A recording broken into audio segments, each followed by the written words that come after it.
10 வயசுக்கு மேலே இருக்கிற குழந்தைங்களுக்கு வர்றதுக்கு வாய்ப்பு இருக்குது. இந்த ஜுவனைல் மயோக்ளானிக் எபிலெப்சி வந்து one of the component for Lennox Gastaut syndrome அப்படின்னு சொல்லுவோம். இதெல்லாம் வந்து out of the scope for this discussion. அதனால் இது தேவையில்லை. இன்னொரு மோட்டார் ஆன்செட் ஜென்ரலைஸ்ட் சீசர்னு பார்த்தீங்கன்னா ஏட்டோனிக் சீசர்ஸ் அப்படின்னு சொல்லுவோம். இது வந்து ஏட்டோனிக் சீசர்ஸ் என்னென்னா சடனாக நம்ம உடம்புல இருக்கிற எல்லா தசைங்களுக்கும் வந்து அந்த டோன் போயிடும். அப்படியே சடனாக நம்ம கீழே விழுந்துருவோம். இது வந்து ட்ராப் அட்டாக் அப்படின்னு சொல்லுவோம்.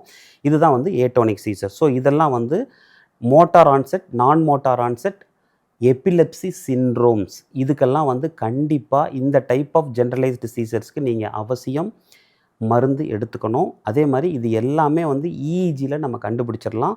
இது ஒவ்வொன்றுக்கும் வந்து இஇஜியில் ஒரு டிப்பிக்கல் பேட்டர்ன் இருக்கும். இந்த ஆப்சன்ஸுக்கு பார்த்தீங்கன்னா 3 ஹெட்ஸ் ஸ்பைக் அப்படிங்கிற ஒரு இது இருக்கும். அதே மாதிரி இந்த மயோக்ளானிக் சீசர் வந்து பாலி ஸ்பைக் அண்ட் வேவ்ஸ், இந்த மாதிரி நிறைய இஇஜியில் வந்து நம்ம ஈஸியாக இந்த ஃபிட்ஸ் எல்லாம் நம்ம கண்டுபிடிச்சிடலாம்.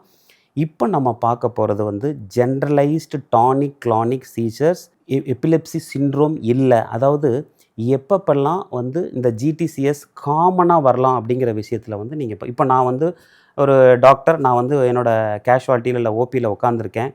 இப்போ ஒரு பேஷண்ட் வந்து ஜிடிசிஎஸ்ன்னு சொல்லக்கூடிய இந்த ஜென்ரலைஸ்டு சீசரோட வர்றாங்க.